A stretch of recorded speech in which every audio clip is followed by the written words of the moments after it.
Hey, welcome into Strictly Speaking. So, the war, well, it continues to rage all around the world. There's war in Eastern Europe, but it's the war in the Middle East, of course, that is directly involving the Americans because we are such staunch allies of our only democratic friend in the Middle East. And that, of course, is Israel. Hamas continues to target Israel. The ceasefire was never going to be something that lasted. And so, everybody has to wonder what is the end game and what is the beginning game? Why are radical fundamentalist Islamists going after Israel? And what are their long term goals? Well, former Army Captain Jesse Petrilla has traveled worldwide on fact finding missions, researching the mindset of jihadists and the policies that enable them. He's met with members of parliament, mayors, everyday citizens. He's traveled to dozens of countries throughout the world, served as a civilian advisor to the U.S. Department of State, was a liaison officer in the Army to the Afghan secret police, facilitating the interrogations of over 400 captured Taliban and Al-Qaeda members. That's large. In short, he's an expert on the jihadi mindset that continues to drive the fanatical Muslims in Islamic theocracies such as Iran, using their proxies such as Hamas and Hezbollah to wipe every other religion from the face of the earth in order to establish a worldwide global caliphate. And today, he'll educate us all on the subject right here on Strictly Speaking.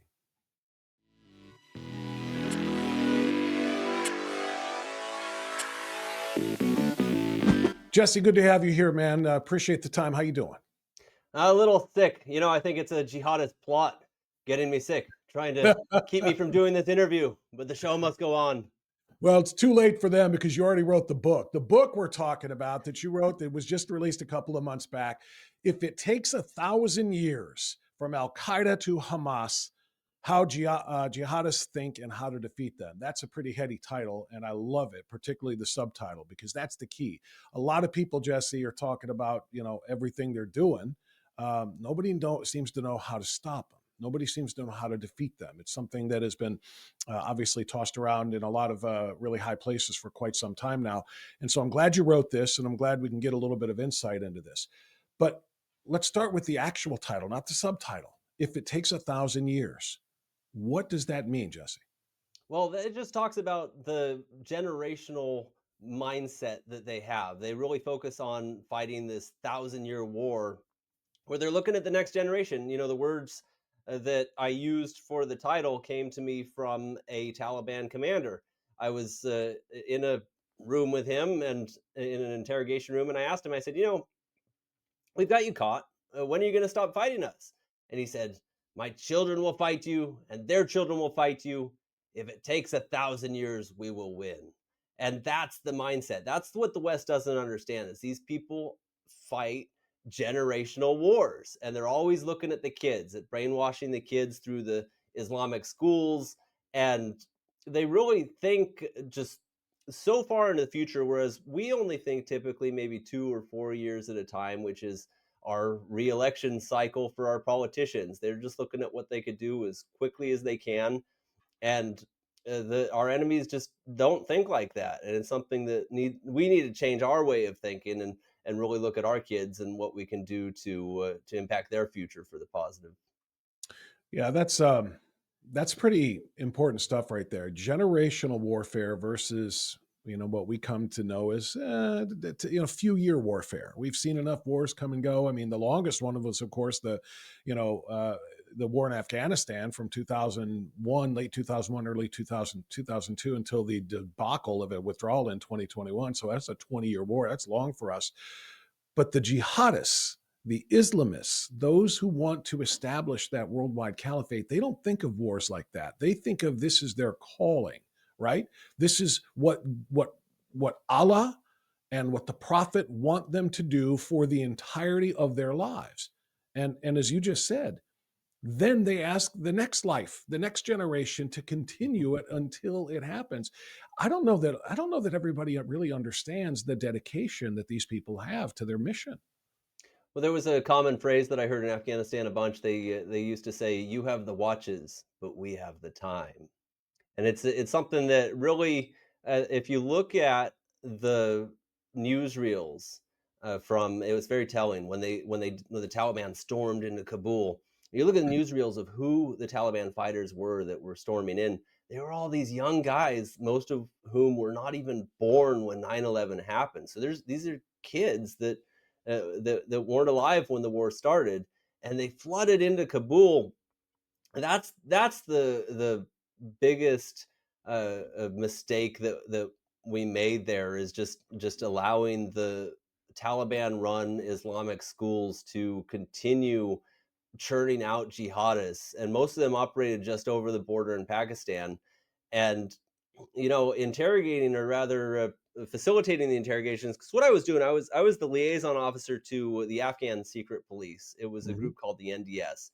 Their predecessor was the KGB, actually. In fact, some of the older guys in the unit that I worked with were actually former KGB agents. So it was really interesting picking those guys' brains. But regardless, they were doing most of the interrogations, but I had an all access pass to the detention facility in Parwan, and I picked the brains of the jihadists every day. I mean, it was awesome. I would be able to sit down and have tea with senior Taliban commanders, and just ask them everything I could. And How'd you out train of for the that? How'd you it, train for that? I mean, were you trained to do that, or did you just get No, picked? I mean, God has his plans. I mean, I for the decade prior to that, those who will read the book will understand. I mean, I traveled to about a dozen countries, researching the mindset of the jihadists, and then this deployment fell in my lap, and I volunteered. I raised my hand rather, and said I was looking for any deployment, and this one came. It was kind of a funky administrative role. It wasn't really clear what it was going to be at first, and then when I got there a few weeks into it, they assigned me to this job as liaison officer, and it was perfect. I mean, I these guys filled in every question that I had about how the jihadists operate, from the decade plus of research that I had done up to that point. Uh, but I'll tell you, out of the nearly, or 400 plus rather, interrogations that I participated in, I don't recall a single jihadist that didn't go through one of the Islamic schools known as a madrasa. In fact, Taliban is the Pashto word for students. Talib singular is student, and so these are the students of the Islamic schools, and that's the way they focus. They really look at generational warfare, and it was amazing to see just how dedicated they were to getting to that next generation. I mean, they were so focused on just making sure they did their incremental chip away at getting toward that goal of establishing a global Islamic caliphate, which they all share. That's regardless of whether it's the Taliban, Al Qaeda, Haqqani, ISIS, Hamas, you name it. They all share the same goal of establishing this global government under Islamic law, and they're even though they're all fractured, that's the common goal among them. And I think the fact that they are fractured actually is really our saving grace. But yeah, I mean, it's really, they're very dedicated, and that's it's just such a fundamentally different mindset that we don't even think about usually beyond next week, to be honest, in our daily lives here in the Right. West. And these guys, they just uh, I mean, it's like this zombie army that's just slowly coming at you, and they just it's like a, I don't know, it's like a hive mindset. It's very different. It's just fundamentally different. Are there a lot of guys like you who did that kind of research? Because when you said they were looking for a volunteer and you volunteered to go and do these interrogations and to learn all of this, but you had started studying it for a decade around the world, like you said, I hope there's guys to replace you. I hope there's other guys for the new captives and so forth as this kind of global war goes on. Are there a lot of guys like you? Well, it's amazing to see now. I mean, 20 years ago when I started this stuff, there were only a handful of folks that were involved in this. I mean, there were great people like Robert Spencer, who I saw you interviewed a while Yep. back. He actually wrote the opening blurb along with Dennis Prager for my book. and it's a great guy. If I don't claim to be an expert on the religious side of things. If somebody's interested in the theology, uh, uh, I highly encourage them to read Robert Spencer's books. He's written about 30 books on the theology. What this book is, it's a truth-telling book, as Prager calls it. I just tell what they tell. I mean, it's the first chapter is mostly interviews with the Taliban and Al-Qaeda members, and all I'm doing is just saying what they say. I mean, they're the ones that are saying the religion is driving them, and if that's what they say, then that's what's driving them. One thing that's interesting is that you see all these people that are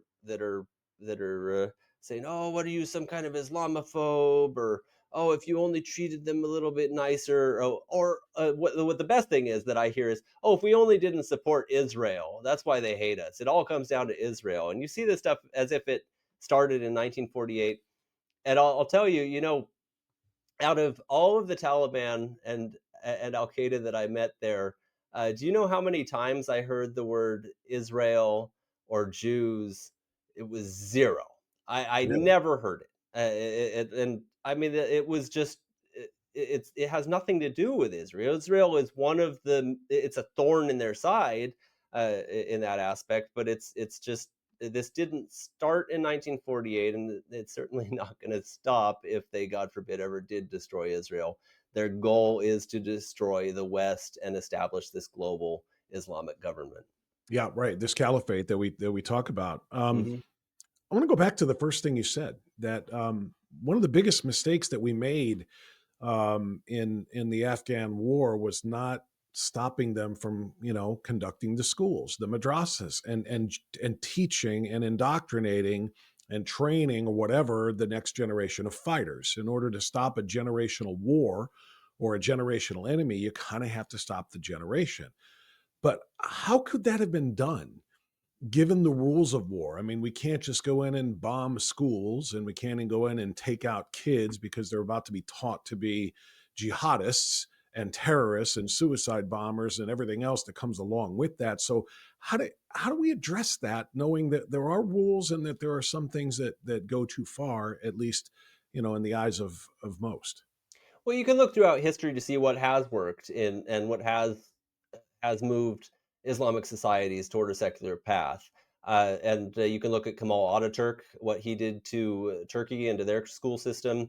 You can look at current secular leaders that are such as King Abdullah in Jordan, or um, even the Saudi government. They certainly do control the schools and what is taught in them, and it's if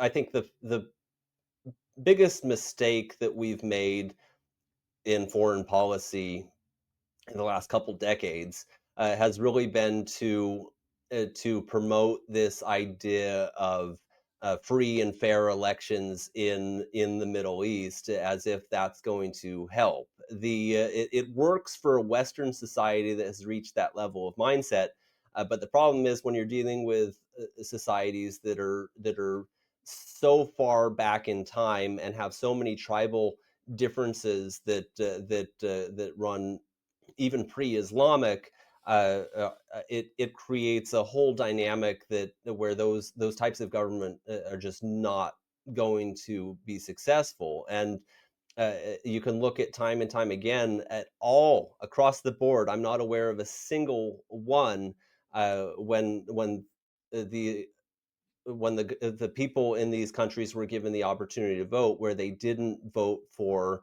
the Islamist party. I mean, you can look at in the Palestinian territories when they were given the right to vote. Who did they vote for? They voted for Hamas.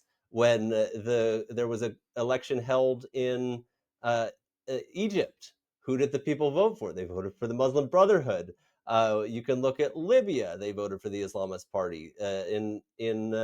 Uh, Algeria, in Tunisia, where the Arab Spring started. I mean, this is time and time again they vote for the Islamists, and it's just really unfortunate that we have chosen a foreign policy to sell some of these secular strongmen down the river, because even though, I mean, it's not palatable for the Western mind to have to support brutal dictators, but unfortunately, you can see the alternative is oftentimes worse. I mean, we replaced Assad now in Syria with the de facto leader of Syria right now is the former head of ISIS, and I mean, this is just ridiculous. And I mean, he's trimmed his beard and he puts on a suit and says, "I have changed, trust me." And I mean, it's ridiculous. And so, um, we so in those secular dictatorships, they can control the schools and they can get to a generation of kids, and we see the results. We've seen it in Turkey, but unfortunately, again, when they were given democratic reforms after Ataturk passed away, who did they elect? They elected the head of the Islamist party, who is the current president of Turkey, and so he's slowly been eroding a lot of Ataturk's work, and and of course he's closing the secular schools that are there, and promoting his own agenda, and so which is on an Islamist path.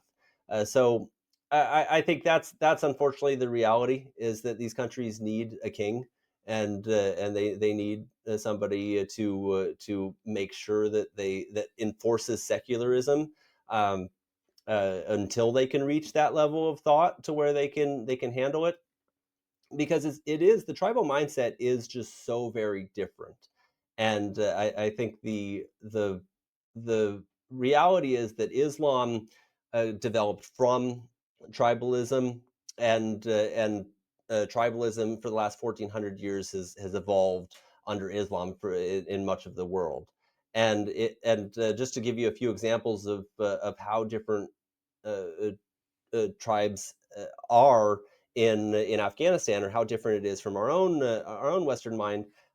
I'll tell you about the Nuristani tribe. Is just one example in Afghanistan. They have they have three prerequisites to become the equivalent of a city council member in each one of their villages. So I was a city council member in a previous life in Southern California, and all I had to do was knock on some doors and send some mailers, and I won. And in that country, in the Nuristani villages, to be a city council member or village leader, you have to be a good speaker. You have to entertain the village 10 times at a banquet, and you have to murder 5 rival tribe members. Wow. So I didn't have to kill 5 It's a little people in different. Anaheim, thankfully, but it's a little different. Yeah, it's wild that the things that you're describing, but it's extraordinarily important to know them, and to know how they get to that point. You know what I mean? For example, why did in each of those examples you gave of an opportunity to elect, you know, leaders that are a little bit more moderate, not fanatical, and not constantly looking for war, looking to kill, and so on and so forth. And it's like you give the Palestinian people an opportunity, and what do? They choose Hamas, and they choose a former leader of ISIS. So all these different things that you're talking about right now. Um, how do you stop that generational mindset without pressure from people that they don't respect? And what I mean by that, of course, is Christians and Jews and anybody else in the West, really, secular or religious. Um, they don't want to listen to that. They're going to, like many of us in our own religions. It's just that our religions don't call for us to kill people. um, they're going to adopt and believe in the tenets that they are taught from a very, very young age. So you're saying we got to address the schools, and I agree with you. But when they do become adults and they do start to see their own children being killed, they do start to see, and I'm looking specifically at the Israeli situation right now, what you said notwithstanding about it's much, much more than just Israel. But, you know, Hamas makes October 7th happen. Israel responds, and there's a whole lot of collateral damage. And it's just, there's no escaping it. You would think that once they realize that their own children are dying and their own children aren't going to be able to fight as the next generation, they're going to be killed in these things, that maybe we ought to think about it a different way. Is there any hint from all of your conversations through your massive numbers of interrogations and so forth that there are people that have regrets so that they can indeed, have a future generation? No. No regrets at all. None. It's really it's so different because that's the thing is these people. It's just so ridiculous how they really love to see. And I'm talking about the jihadists. I'm not talking about Muslims in general, Of but the course. jihadists in particular. They love to see their kids go kill themselves as martyrs. It's just it's outrageous to a Western mind, but we're trying to put our mind on theirs and see things from their perspective as if from our set of logic. But they subscribe to a completely different set of logic. They think that if their kid goes and martyrs themselves, that he's going to get rewards in heaven, and that he has made that incremental step toward advancing the goal of establishing that global Islamic caliphate, that he's doing his good deeds. It's just it's so different. I mean I'll give Is it another all an example. act, Jesse? Say Is it again? all an act? Is it all an act? Like whenever, like I said, when Israel comes into Gaza and takes out this area, that area, and they blow up a building or whatever the case might be, despite all of their best efforts, by the way, to say, here we come, civilians get out because we're coming to do this. When there's collateral damage, they're in the front of the cameras and they're screaming, "Oh my baby! Oh my baby! Oh my!" You know what I mean? They're acting as if this has been some atrocity. But what you're saying is that inside they're like, "My child died a martyr, and I'm happy about that." Yeah, I mean, a lot of it's a show. There's certainly real people that are not involved that are suffering, and that's the tragedy. And I won't dismiss the fact that the greatest victims of Islamic terror are Muslims. It's absolutely overwhelming the numbers that they inflict against their own people as far as casualties are concerned. It's really it, it's but I'll give you an example of where their mind is. Another interrogation that I did. A lot of times, what you do, you're not pouring water over them and saying, tell us what you know." You're their friend. You're sipping tea and you're asking them about their family. That's typically how these things start. Is you ask them about tell me about your family. And one guy, a Taliban commander, he said very nonchalantly, he just said, "Yes, I have 9 kids. I had 10, but my daughter dishonored the family, so I killed her." Just like very matter of fact. And I mean, I was so shocked by that, but I heard it on more than one occasion. And that was what was so nauseating. And the reality is in that culture, if he hadn't done that, uh, his friends and family would say, "What's wrong with you? Why didn't you kill your daughter? She dishonored the family. Are you without honor?" I mean, it's just such a different set of logic that they subscribe to, and unfortunately, they're trying to, or they're starting to. They have exported it here to America. You can look at Yeah. the case of Sarah and Amina Syed down in Texas, if you recall that from about 15 years ago or so. That was the taxi driver Yasser Syed who murdered his daughters for dishonoring the family because they refused to wear a hijab. He found out they had non-Muslim boyfriends. They were just American kids like anyone else, and he murdered both of them. But what was worse, he was on the run for over a decade, and then when they arrested him, just because somebody spotted him, they found out that he had essentially been living out. Everybody knew that he was there in the family, and the family had been harboring him. They arrested and convicted his brother. They arrested and convicted his son.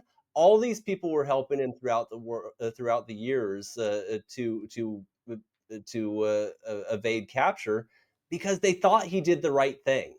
And that just shows what a different culture that we're up against. I mean, there's this fallacy that It's we almost more than culture, Jesse. I know this is going to sound awful, but it's almost like a different species.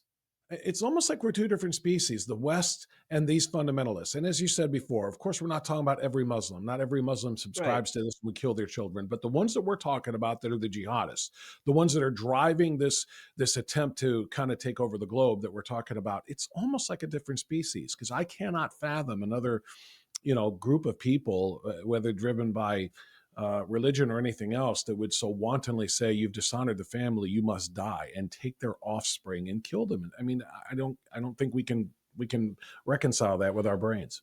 Well, unfortunately, I think it's human nature at its core. It's just we're a violent species, and without Judeo-Christian values, I think it just it comes down to this primal nature. And I'm a Christian. I don't hide that, and I see the jihadists as just pure evil. It really is, and I mean it's just so tragic. I mean those two girls were Muslims, and they were murdered by their father, somebody who was supposed to protect them. And I mean, this you see it throughout, and this is in America. This is in Texas, and it's happened many other times in our country, and it continues to happen today.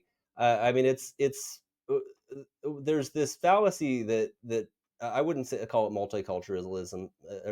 I would call it cultural relativism, this idea that all cultures are equal, and all cultures are not equal. I think Western Judeo-Christian culture is far superior. It's just better. We respect life, and many other cultures don't. And That's it's a way better way really of saying what I said. Yeah, when yeah I said it's it's almost like different species, it is. It's cultural relativism. That's a much better yeah, word. and it's really, I mean, I think the big game changer though that's happening today, that's happened in the last 10 or 20 years, is the connectivity that's happening around the world. Everybody's getting connected to the internet, and you have these tribes that were so backwards just a few years ago, isolated for 10,000 years, some of them, uh, and suddenly they have smartphones in their hands and they can see there's another way.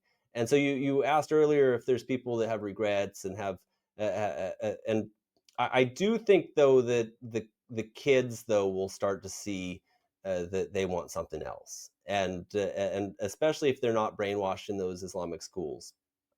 And even if they are, I mean, there's when they start to see there's another way, they might that people they have the freedom now to explore their own spiritual journey, and that didn't exist in previous decades. I mean, it's really a new thing that's happening. I mean, I'll give you an example about how primitive some of these people are.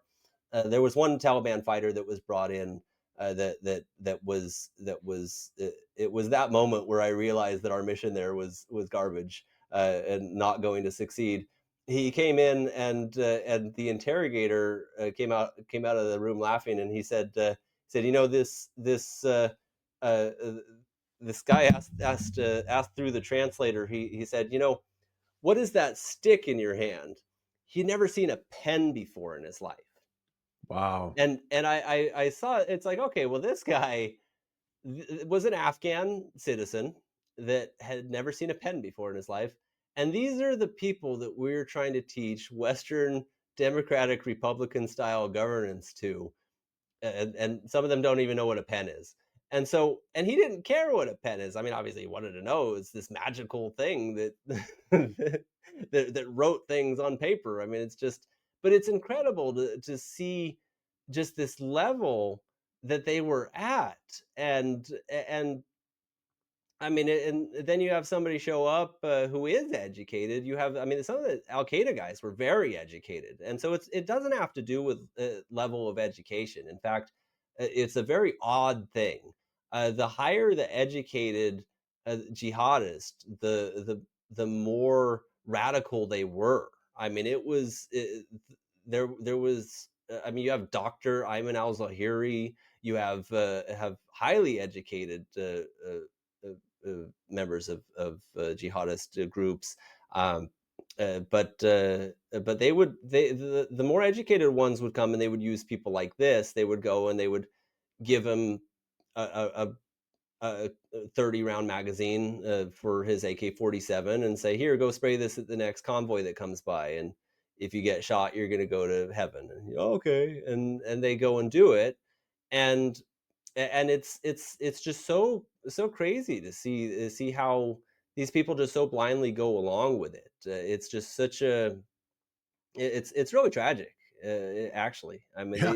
it's just Well, it is it's because they never have any chance in their lives. I mean, it's been determined from them from birth. It sounds like this is what they're going to be, and in service to what to what end, and so they kind of never have a chance, and it is very much tragic. I want to I want to talk a little bit more about your interrogation of the Al Qaeda members, because 400 interrogations plus, Taliban, Al Qaeda members. Did you learn anything that surprised you about them? Because you prepped obviously for a decade plus before you started this, taking on this role, working with the Afghan secret police. Did you learn anything about 9/11, for example, or about what the plans were for a follow-up to that? Anything of that nature that really blew your mind when you started talking to Al Qaeda members?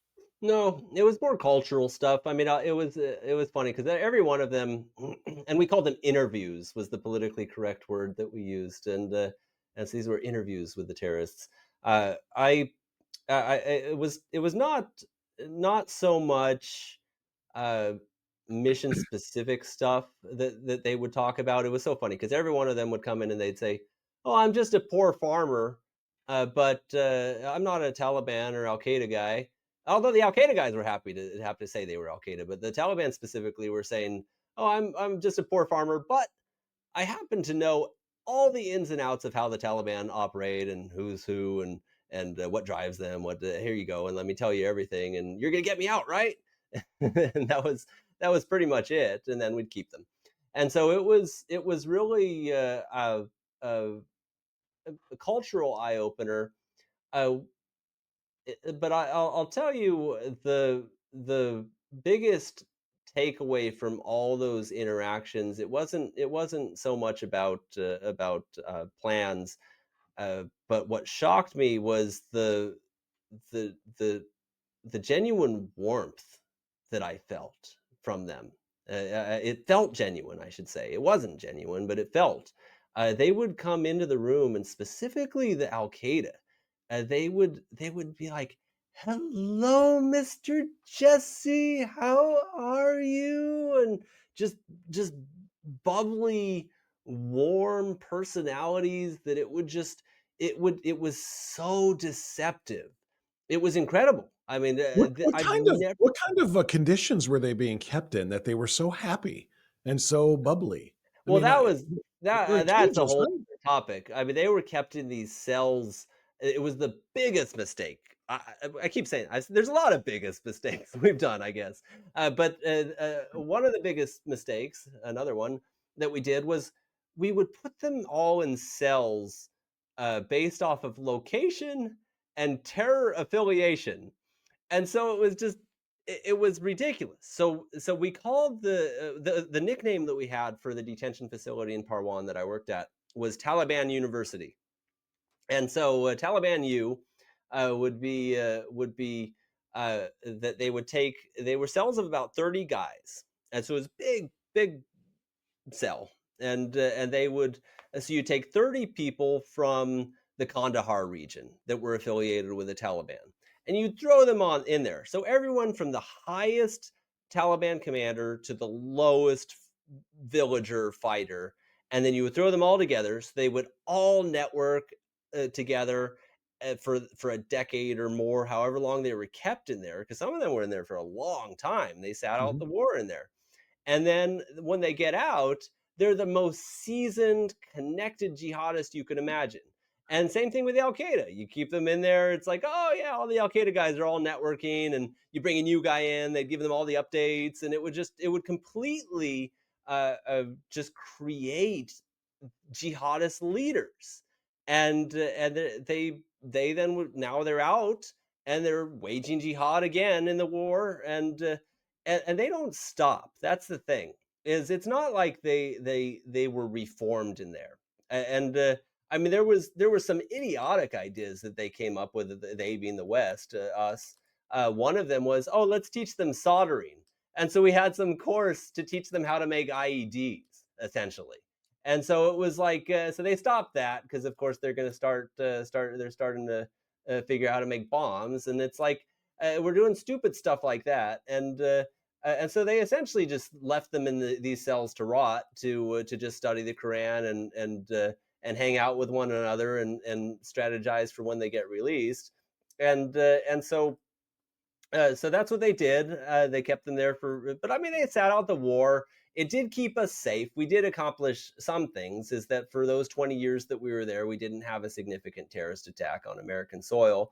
We had a few lone wolf things, but it largely did disrupt the really what was the headquarters of the jihadist movement, which is really was Afghanistan. And that was the goal. Yeah. And And so, and, and that made perfect sense. A yeah, lot of so I mean, people say, and they killed a lot of bad guys there in those 20 years, and so I mean, it wasn't all for waste, but I mean, at the same time, the end result made it far worse. I mean, we have now the most funded jihadist army in the world, with all these guys that were just totally prepared, enabled by us. It's not good, but yeah, I mean uh, they'll keep fighting. I mean, they'll tell you. I mean, just how dedicated they are. An example about how they won't stop. There was one guy that I had an interview with, and I go into the cell, and I actually opened my book with this story where I walked in, and half of his face was gone. I mean, it was blown away in some battle, and but it looked kind of old, like it had healed up pretty well. So I asked him. I said, when did this happen? And he said, fighting the Russians. And I was like, wow. I mean, that was like 25 years ago. This is, and here he is still fighting the jihad against the infidels several decades later as a volunteer. He wasn't paid to do this. This is something that he continued doing. I mean, it was just totally. It's like some zombie. I needed to get his thumbprint because they couldn't. A lot of them couldn't read or write, so we just relied on thumbprints for in lieu of signatures. And I reached down to get his thumbprint just to verify that we did the interrogation or interview rather, and he didn't have a thumb. And I'm like, man, this guy. It's just, but he's still fighting.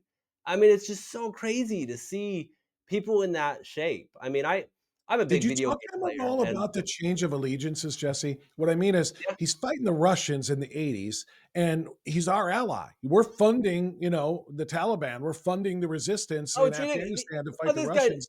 And now he's fighting us, Yeah, this guy, and no it's like, doubt, no doubt, was funded by us as one of the Mujahideen in the '80s. But yeah, I right. mean, I'm a big video game player, and I played a lot of games when I was in Afghanistan too, between these interviews. But I can tell you what I would be doing if half my face was blown off is not fighting the war. I'd be back home playing video games. If I lost my pinky, I'd be back home playing video games probably, like most people would.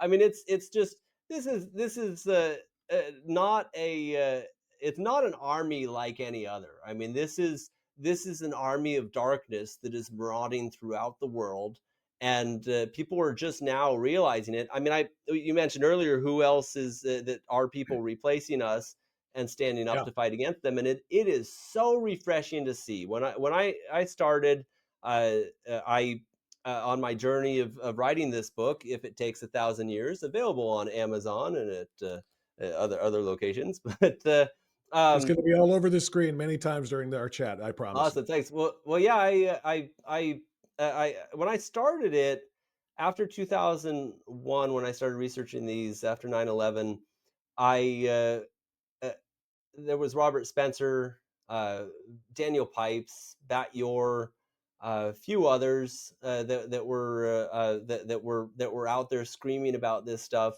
and really trying to raise awareness. And it was a small group of folks that were following it, um, but and then we really started to push it around the mid 2000s.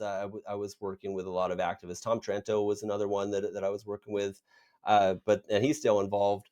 Uh, and I But now it's so crazy to log on to X and see people yelling about this with millions of followers that I've never heard of. And it's like every day I see another account that's just posting stuff against the jihadists with hundreds of thousands or millions of followers, and there's all these new people jumping in, and mainstream folks too. I mean, it's just really. refreshing to see the Western world is really waking up, and I think the reason why is because it's just so horrific, the stuff that we see, and anyone with a decent mind that doesn't subscribe to cultural relativism or is realizing that it's that all cultures are not equal is going to be enraged by this, and that includes Muslims as well. Certainly, I mean, there's got to be. I would. There's plenty of people out there, and it's that are starting to see it, and you're seeing it specifically in a lot of the more westernized Islamic countries like Iran that went backwards after the revolution. You're starting to see grassroots movements that are fighting against this, and that are fighting against the jihadists, and it's tough in those countries. I mean, obviously, because they've got brutal Islamist leaders, and it really is. I mean, their brutality uh, uh, makes people not want to speak up in those nations. I mean, the threat is real. I mean, if Oh you're yeah. a Muslim and you speak out against this and you're branded an apostate, there are Islamic doctrinal uh, uh, verses that they point to that say that you should be killed for apostasy, and so the jihadists certainly subscribe to that, and they'll enforce it. And so, but what is apostasy? So that's the thing, is they'll say, oh, if you question anything, then oh, you're no longer a Muslim, you're an apostate, so death to you. And I mean, that's what the jihadists really believe. Thankfully, they all have their own interpretations, and the jihadists all fight each other. So it's for them to sort out. That's the biggest takeaway. So uh, when you read my book, it's how. So the subtitle, from Al Qaeda to Hamas: How the Jihadists Think and How to Defeat Them. How to defeat them is not so much winning the war. It's more protecting what we've got, because we've got something very special in America and in the West as well, and it's up to the jihadists to, or not to the jihadists, I should say. Jihadists will kill each other.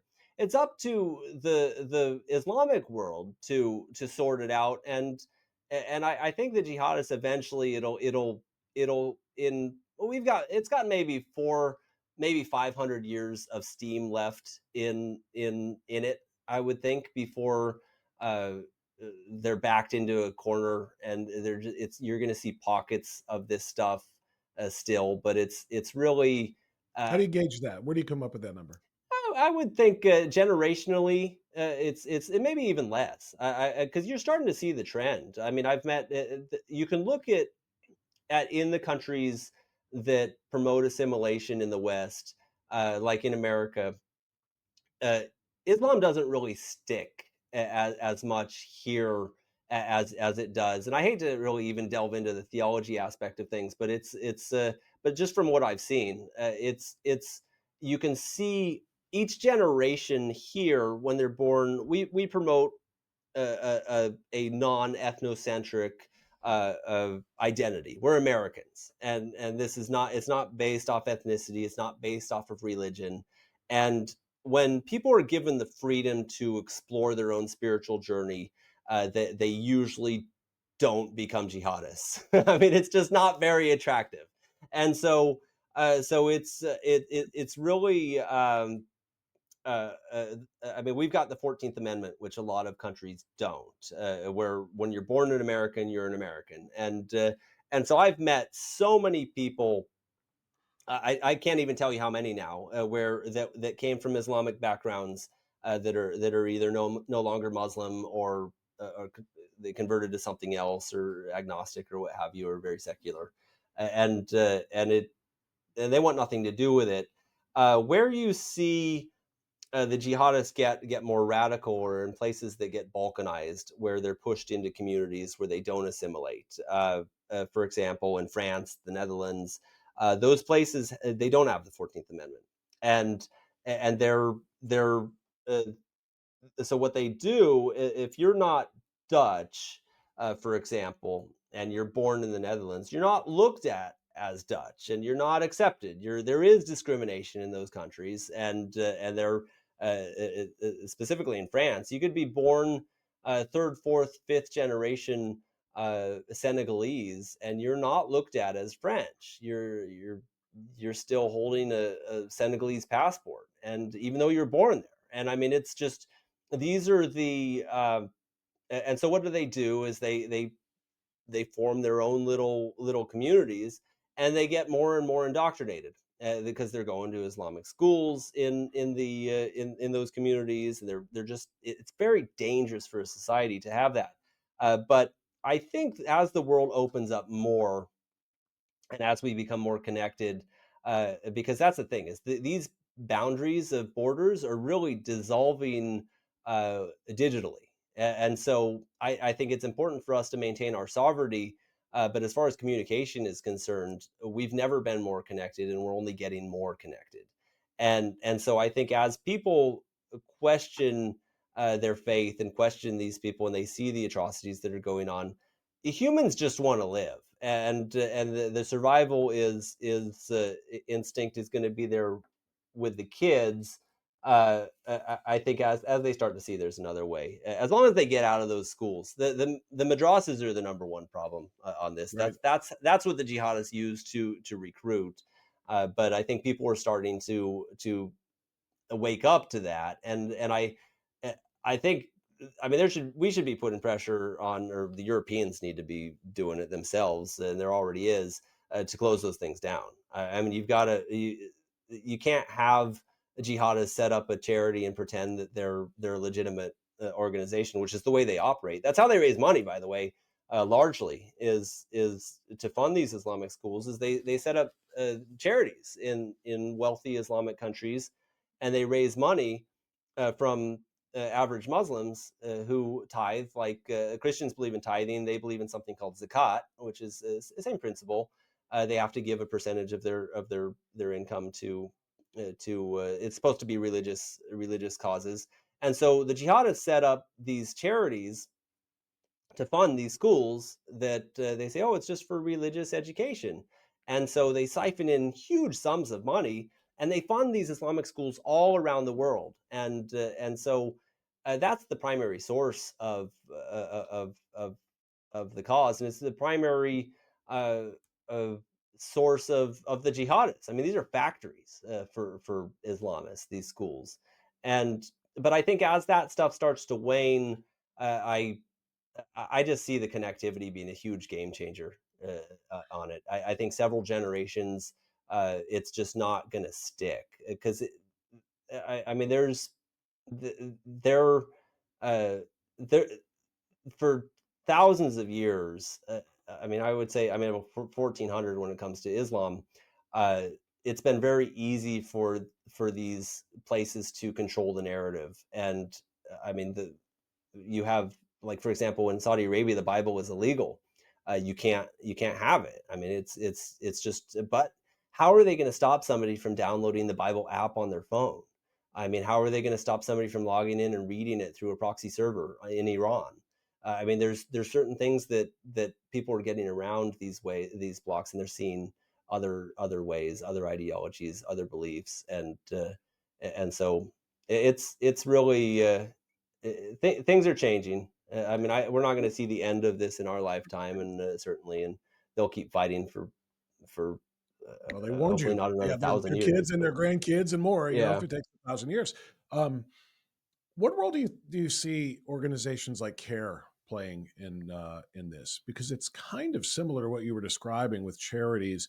They mask themselves as being, for peace, Council on American Islamic Relations. It's a good thing, but then we find out a lot more about them. They were the unindicted co-conspirators in the Holy Land Foundation trials. This is an organization that is, specifically trying to advocate for, if not jihad outright, but for whatever steps need to be taken to establish that caliphate that we talked about, to advance Islam to the detriment of other faiths and the non-faithful, just the infidels.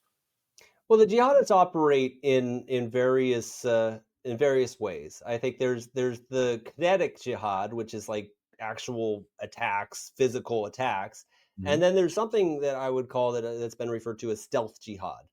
And so the latter, I think, is much more dangerous. It's like frogs being boiled in a pot, where you have people who are trying to reach the same goal of establishing that Islamic caliphate, but they're doing it through legal ways. They're filing lawsuits. They're changing laws. They're doing things to just slowly, incrementally get to that same goal.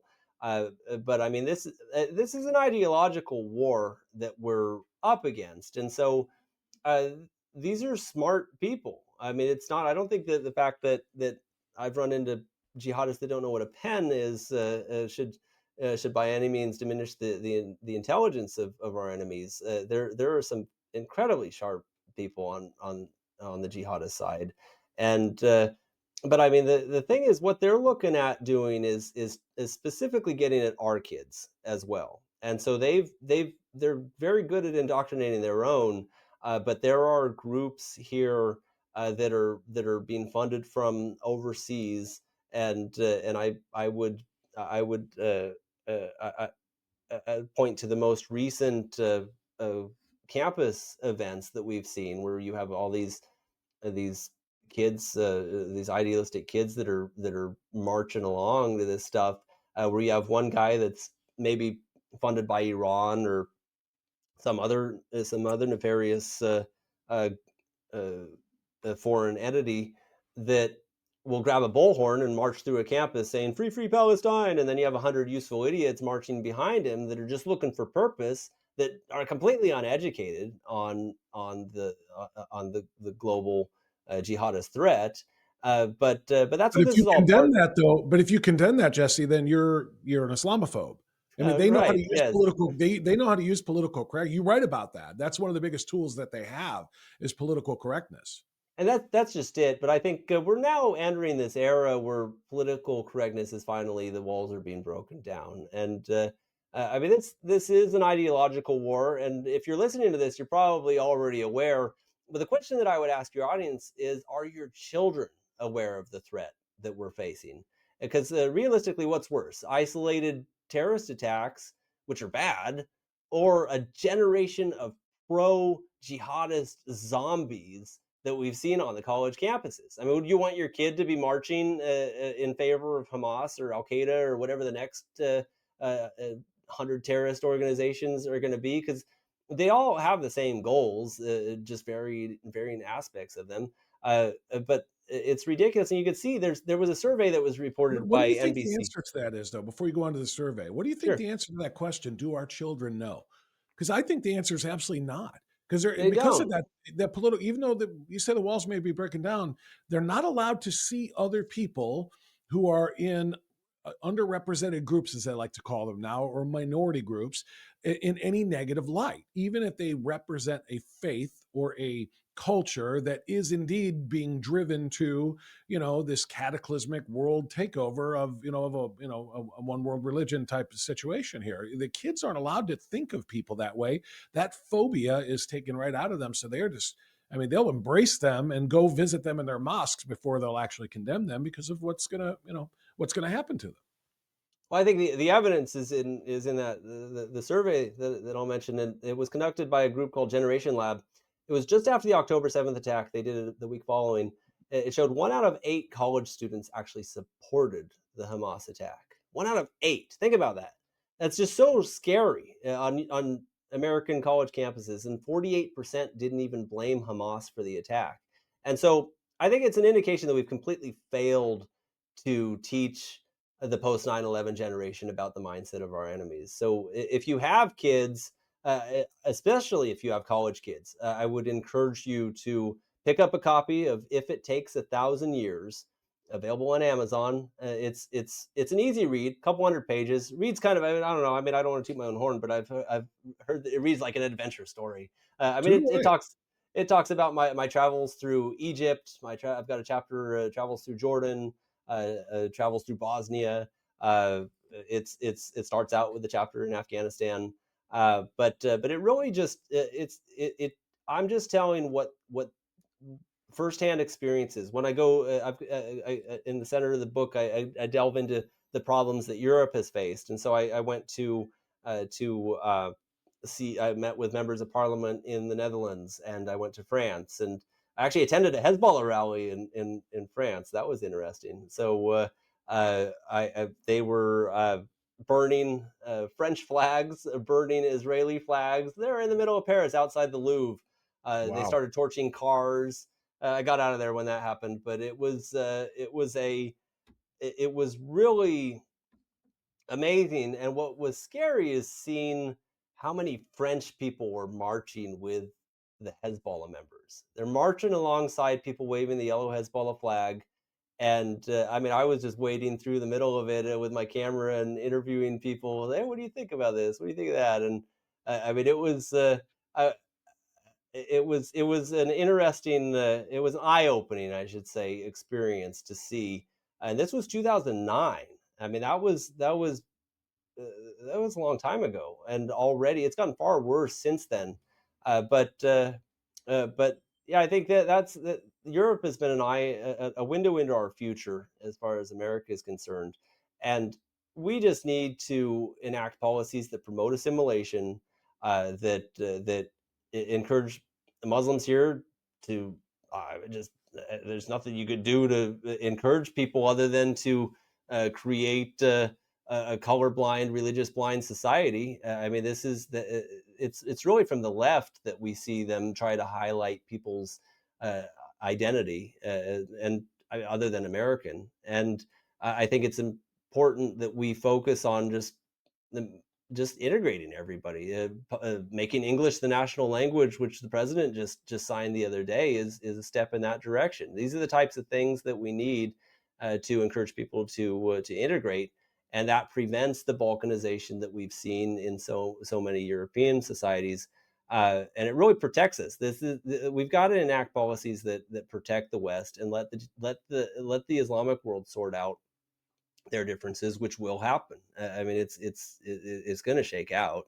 Uh, I I I would say though that on the foreign policy front, as I alluded to earlier, we should be looking at supporting secular dictatorships, for lack of a better word.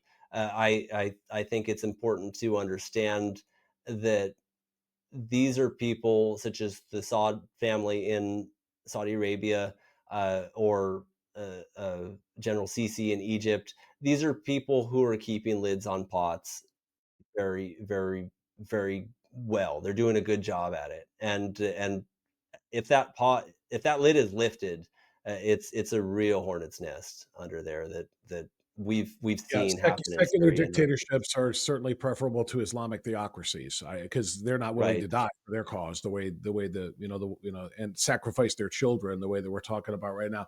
One more question on the foreign policy, then how do you see Gaza ending up, given President Trump's I don't know vision of some sort of new Riviera, some sort of, we're going to clear all of the Palestinians, thereby getting all of whatever remnants of Hamas are out of there. Somehow we're going to force Jordan and Egypt to take them, or we're going to go and clean it all up and turn it into something very, very different. This is still holy land to them, right? I mean, not only the strip, but obviously Israel next door to it. I mean, they're not going to go away willingly, right? And then not come back and try to do this all over again, given all of the stuff you've talked about and that you write about in this book.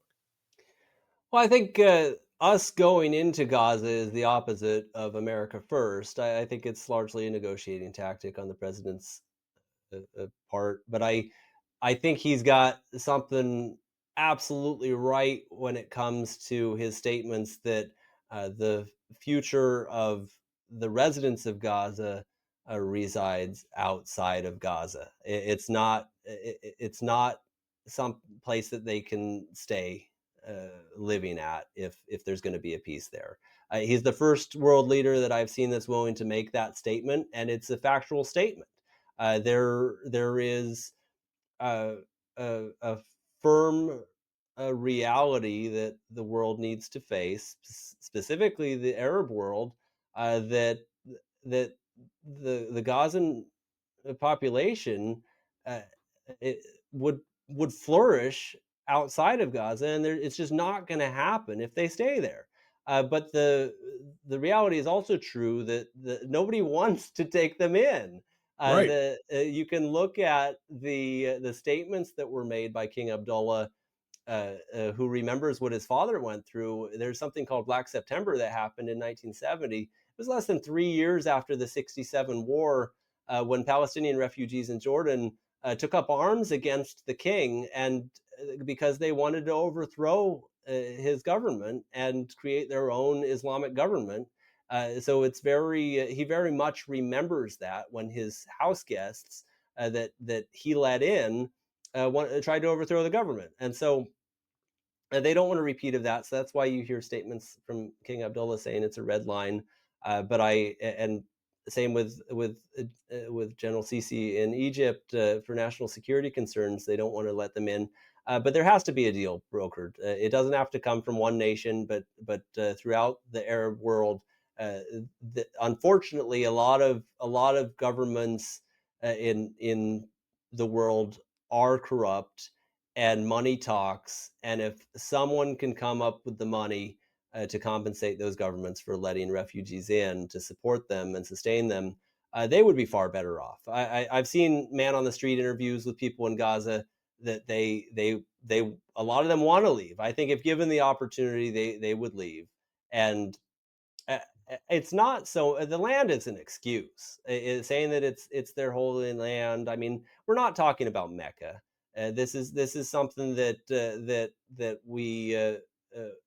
I think they can recognize, uh, uh, that they'd be better off. They're going to be looking at their own well being, and it's just I mean, I hope it's a yeah, I hope reality that I'm thankful President Trump has the chutzpah to say, finally, yeah. because yeah, the Israelis deserve to live in peace, and the Gazan people deserve to live in peace elsewhere.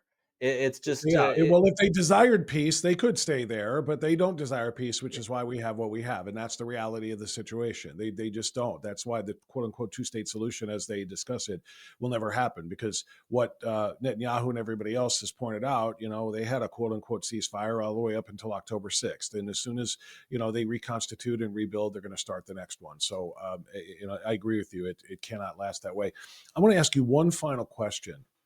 sure. And this is I mentioned 9/11 before, and you've mentioned it a couple of times. And you said your interviews with your Al Qaeda and Taliban members, your interviews weren't mission specific. But have you heard anybody? Because I've never interviewed anybody from the Taliban or from Al Qaeda. Have you ever heard anybody denying that they did carry out the 9/11 attacks? Because I was No. watching an interview with an ex CIA the other day, and he's absolutely convinced this was not them, or it was not only them. This was driven by a lot of other very powerful forces, including some within the United States, controlled demolitions and all the other things. And I generally dismiss 9/11 truthers because there's so much just absurdity to it and in the world. But I've always wondered, I haven't heard Al Qaeda members saying, it wasn't us. It wasn't us. We didn't do this. Or if we did, some of our people took part in it, but it wasn't orchestrated or conceived of by us. Khalid Sheikh Mohammed doesn't even deny that, I don't think. So did you get any of that stuff, or did any of that stuff get talked about in your mountain of interviews with these folks? Not firsthand. I mean, we've all seen the videos that, or many of us have seen the videos of from Bin Laden himself and others that are discussing it candidly. But I mean, this is very clearly was an Al Qaeda attack. It was the second one. I mean, they attacked the World Trade Center in 1993, and that shows their dedication. Is they continued until they succeeded. They didn't succeed in toppling the building in '93, and they tried again a few years later, and and I mean, I completely dismiss the 9/11 truthers. I think it's actually outrageous and insulting, and it doesn't make any sense, and I feel the same way, and I've always felt that way. But then, like I said, when I hear somebody who's CIA saying, "I can tell you from within the CIA, this is that, and that was this, and so forth," and I don't know that there will ever be any evidence of those kinds of things. But I just wondered, like I said, since you have access to some people who are part of the organization that made it happen, if there were ever any, any willing confessions, or I could tell you a secret, or any of those kind of things? Well, I can tell you my faith in federal agencies has diminished in recent years. This from all that we're learning, especially in recent weeks. It's Yeah, just it's unfortunate. I mean, volunteering with the State Department for a couple weeks in Africa a few years back was very eye opening. That just seeing how diluted their missions are just to cover up so much corruption was just nauseating, and I think yeah, I think a lot of this stuff is a distraction. You see a lot of these conspiracies that are coming out, not just on this, but on other things that are just driven for distractions and sure. to cover up other things because it's a corrupt world out there. It really is. Human beings are corrupt, and anything that they could do to make noise and smoke to distract from somebody making financial gain is going to happen. And so That's I don't most. think we should get distracted by that stuff. The jihadist threat is real. They're coming after your kids. They're coming after all of us. That's the thing. Is it's not personal. They don't want to kill you. They don't want to kill me. They want to kill all of us. It's just very much they want us all to submit or die. But I would say the Yep. counter is also true. It's not personal to them. I don't think. I mean, certainly we don't hate individual Muslims. We just hate the Islamist ideology, and it's I mentioned earlier the largest number of victims of the jihadists are Muslims, and so it's not personal. I wouldn't even say it's personal against the jihadists, the individual jihadists. I've actually met several jihadists, former jihadists, I should say, that converted, that became. And it doesn't usually happen, but a lot of times when people get exposed to other views, Walid Shubat is an example. He's a guy who was convicted of terrorism charges in Israel, and he actually got a secular girlfriend, she said, why do you hate the Christians and the Jews so much? And he said, well, it's because they're evil. They believe in evil things. I'm going to buy a Bible and I'm going to read it and show you all the evil things that they believe in. And he read it and he became a Christian. So and Wow. and so you have Yeah. people like that, and it's so I mean it's not personal. But at the same time, it is the threat is very real. It's a long term threat. It's been with us uh, for a thousand plus years, and it will stay with us, and that's why it's just so critical that we educate the next generation because those are tomorrow's leaders. That's what we need. That's We right. need to look at our kids and realize this is not a mouth to feed for 18 years. This is the next generation of voters. This is future presidents. These are future senators. These are the leaders of tomorrow, and we need to work on making sure they're prepared. And so I would highly encourage you to give them this book as a gift. Absolutely. And there's a lot of things too. People uh, may or may not understand exactly how many jihadists came into the country over the course of the last 4 years. Among the 12 million or so people who came across the border, they're not all migrant farm workers from Mexico or people starving from Central or Latin America. They are coming from all over the world, including the Middle Eastern countries, including a lot of these theocratic nations. And there are jihadists who are coming here to do whatever it is their plan is. And like you've said, the entire premise of your book, from the title on down, they're willing to wait and play the long game, and we will win, and we will take you out and take you down and do what we're going to do no matter what it takes. So that's extraordinarily important people to know. Right. Jesse, great conversation, so enlightening, as is the book. If it takes 1,000 years from Al-Qaeda to Hamas, how the jihadists think and how to defeat them, really, really important. Jesse, thank you. Keep up the great work, sir. Appreciate Thank the you for chat. having me. I really You appreciate got it. it. All right, there's Jesse Petrilla. Make sure you save this. Make sure you share this. Make sure you slam the like button. Make sure that you subscribe for great content like this, and tell anybody who doesn't seemingly understand exactly what the jihadist threat is about this book and about this episode. Make sure you share with others, and we'll see you next time here on Strictly Speaking.